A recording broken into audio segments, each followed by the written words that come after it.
দিনটা ছিল অনেকটাই ভালো। ছিল গুরু পূর্ণিমা। আগের দিন রাত্রিবেলা বাড়িতে কীর্তন টীর্তন দিয়ে সত্যনারায়ণ দেওয়া হয়েছিল, কিন্তু বৃষ্টির জন্য আর বাড়িতে যেতে পারলাম না। তো সকালবেলা আমি ভাবলাম যে ছোট্ট করে কোয়ার্টারের মধ্যেই একটু সত্যনারায়ণ পূজা দেব। তো বেরিয়ে পড়লাম ফল টল আনার জন্য। রাতের বেলায় আনবো ভেবেছিলাম, কিন্তু বৃষ্টির জন্য আর বাজারে যেতে পারিনি।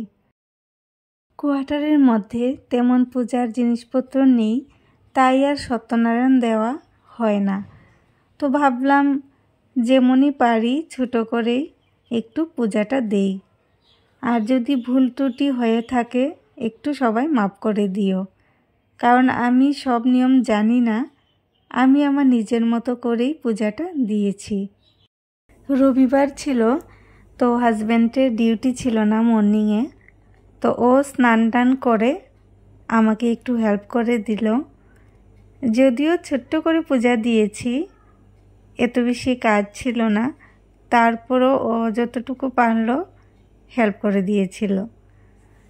তো মোটামুটি আমার পূজার কাজগুলো কমপ্লিটের পথে, আর ফল টলও বানানো হয়ে গেছে। খুশিটা একদম ছোট ছিল, তাই ফুলগুলোকে অনেক কষ্ট করে ঠাকুরের চরণে দিতে হয়েছে।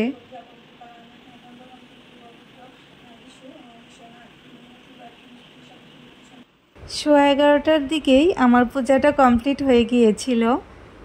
আর যদি আমি রাতের বেলায় ফল টল নিয়ে আসতে পারতাম, তাহলে হয়তো আরও অনেকটা আগেই পূজাটা শেষ হয়ে যেত। তো যাই হোক, কী কারণে ফল রাতের বেলা আনতে পারলাম না সেটা তো তোমাদেরকে আগেই বলে দিয়েছি। এখন আমি সিন্নিটার সাথে সব ফল টল মিশিয়ে নিয়েছি। আর পূজা ছোট হোক বড় হোক, পূজা তো পূজাই হয়। কয়েকজনকে একটু প্রসাদ দেব। তো তোমাদের কাদের কাদের সিন্নি প্রসাদ ভালো লাগে অবশ্যই কমেন্ট করে জানাবে।